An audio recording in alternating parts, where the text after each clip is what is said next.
वहाँ पे ऐसे लाश पड़ी हुई है। तो मेरा पापा गया है सोमू लेके, मेरे पापा ने, मेरी सिस्टर ने और मेरे जीजू ने उस बॉडी को उठा के फेंका है, पालपुरा से उठा के टेंगल एरिया में उन्होंने उसको फेंका है। अब मेरी रिक्वेस्ट ये है कि डेड बॉडी किसने फेंकी है? डेड बॉडी मेरे पापा ने, मेरी बहन ने और मेरी जीजू ने फेंकी है। अब जो पुलिस है, नौगाम पुलिस, वो इसको मर्डर की शेप दे रहा है। वाइल एज कि उन्होंने मेरे जीजू को पिछले कई दिनों से ये भी बोला है कि तुम एक्सेप्ट करो कि तुमने इस सर को मारा है किसी वजह से, तो उसकी वजह से डेथ इसकी हो गई। वाइल एज ये सच नहीं है।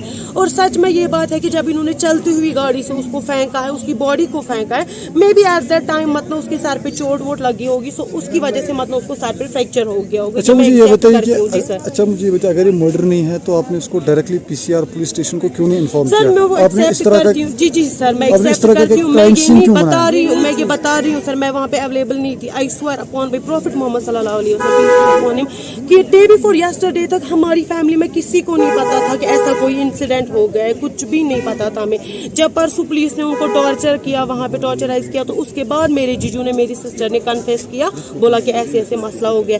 इवन कि अगर हम वहाँ पे अवेलेबल होते, हम उनको यही बात बोलते जो कि आपने बोला कि हम पुलिस को कंफर्म करेंगे या किसी नेबर को बुला लिया कुछ और करके, लेकिन वो बहुत ज्यादा डर गए, उसकी वजह से उन्होंने बॉडी को फेंका है वहाँ पे टैंगल में। अब मेरी रिक्वेस्ट ये है कि पहली बात, SHO साहब ने इनको 302 दिया है। वाइल एज के बंदे वहाँ पे 3 थे कमरे में, एक की डेथ हो गई। दैट मीन्स उन दोनों में से किसी ने भी एक्सेप्ट नहीं करा कि एज पर मर्डर इंसान हमने इसको जानबूझ के मारा, ये कोई एक्सेप्ट नहीं कर रहा है। ना तो उनके पास कोई आई विटनेस है, ना तो उनके पास कोई प्रूफ है, ना तो उनके पास कोई एविडेंस है। दूसरी रिक्वेस्ट मेरी ये है कि अगर ये इंसिडेंट सोमवार पालपुरा में पेश आया तो इन्होंने क्यों लिखा है कि नारकरा में ये सब हो गया, जबकि नारकरा और पालपुरा का कोई कनेक्शन ही नहीं है। नारकरा में उसका मायका है, नारकरा में उसका मायका है, और ये रेंटेड एकोमोडेशन में जहाँ पे ये इंसिडेंट पेश आया है वो सनवार पालपुरा में है। और तीसरी बात इन्होंने मेंशन किया है कि ये तीनों ड्रग पेडलर्स हैं। वाइल एज की इन्होंने तीनों का मेडिकल एग्जामिनेशन करवाया, मेरा पापा भी नेगेटिव आया, मेरी सिस्टर भी नेगेटिव आई, और मैं यहीं से एक्सेप्ट करती हूँ कि हाँ मेरा जीजू ड्रग एडिक्ट है, उसका पॉजिटिव आया है। दैट मीन्स कि उन्होंने ये सरासर गलत लिखा है, ना तो उनके पास कोई प्रूफ है, ना तो उनके पास कोई एविडेंस है, ना ही कुछ है। उन्होंने बिल्कुल ये सरासर गलत लिखा है।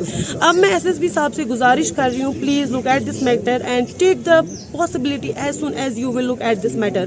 प्लीज मैं बहुत ज्यादा रिक्वेस्ट कर रही हूँ जम्मू कश्मीर पुलिस है। मैं ये नहीं बोलूंगी कि उनकी गलती नहीं है, मैं एक्सेप्ट करती हूँ, लेकिन जो अभी सुहेल की फैमिली बोल रही है कि इन्होंने पैसों के लिए किया, इन्होंने स्कूटी के लिए किया, वैसा कुछ भी नहीं है। और हाँ, अपने घर में अगर मैं 5 मिनट के लिए अगर मुझे मारना ही होगा, अगर ये प्रिप्लान मर्डर होता, मुझे किसी को मार नहीं होता, ये कॉमन सेंस की बात है कि मैं अपने ही घर पे किसी को नहीं लाऊंगी पहले, फिर उसका मर्डर करूंगी। मुझे ये बताइए, मुझे एक चीज बताइए कि आप कह रहे हैं कि आपको 3 दिन बाद पता चला कि इस तरह का मसला जी सर, नहीं, हमें 3 दिन बाद नहीं पता चला, आज से 3 दिन पहले हमें पता चला, जबकि ये इंसिडेंट 13 मार्च को हो गया है।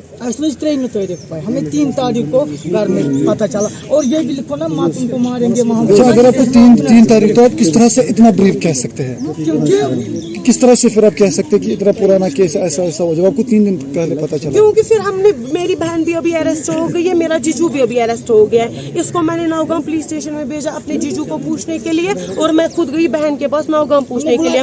उन दोनों का जो कन्फेशन है वो एकदम मैच हो गया। उसने भी वही बातें बोली, हस्बैंड ने भी और वाइफ ने भी वही बातें बोली, और मेरे बाप का सिर्फ इतना कसूर है कि उसने गाड़ी चलाई है। और उसके बाद भी मैं एक्सेप्ट करती हूँ, मैं ये बोल रही हूँ, मैं अपील कर रही हूँ SSB साहब से कि अगर ऑटोप्सी रिपोर्ट में ऐसा कुछ आएगा कि इसकी डेथ सर पे मारने से या किसी और चीज की वजह से होगी, फिर जो उनको अच्छा लगे वो कर, चाहे वो लाइफ इम्प्रिजनमेंट बोले, चाहे वो फांसी बोले, कुछ भी बोले, I will accept everything. But अगर ऑटोप्सी रिपोर्ट में ऐसा आया कि इसकी डेथ ड्रग ओवरडोज से होगी, सो प्लीज। और हाँ, ये बात मुझे सुहेल भाई ने खुद पिछली बारी बोली थी कि मैंने उसको बोला, उसने 2 शादियां की है, उसकी पिछली बीवी भी इसी वजह से उसको छोड़ के चली गई है क्योंकि वो ड्रग अब्यूज ज्यादा करता था। सोशल मीडिया पे काफी ज्यादा वीडियो वायरल था उनकी फैमिली का, क्या आपने तब भी नहीं देखा और तब भी आप पुलिस के सामने नहीं गए? जी सर, जब हमें सच पता ही नहीं था, मैं पुलिस के सामने कैसे आती, मीडिया के सामने कैसे आती, क्योंकि मैंने आपको पहले ही बोला, I didn't want to hide anything from now, क्योंकि अभी रमजान का महीना चल रहा है, मैं कुछ भी झूठ नहीं बोलूंगी, जो सच है मैंने आपको बिल्कुल खुली किताब की तरह बोला। और अभी अब उसकी बीवी बोल रही है कि वो भी पिछले 7 महीनों से मायके में ही थी, और रीजन यही है कि वो ड्रग करता था, उसकी वजह से उसकी दूसरी बीवी भी मायके में ही थी, लेकिन वो ये एक्सेप्ट करने के लिए तैयार नहीं है। और जो नवाब बाजार में मेरा जीजू रहता है, वो उसके पापा की सुबह वो टेलर है, तो उसके घर वाले सुबह उसकी शॉप पे गए थे, वहाँ पे ऐसा वैसा किया था। मतलब अब मैं चाहती हूँ कि ये हमारे घर पर नहीं आने चाहिए।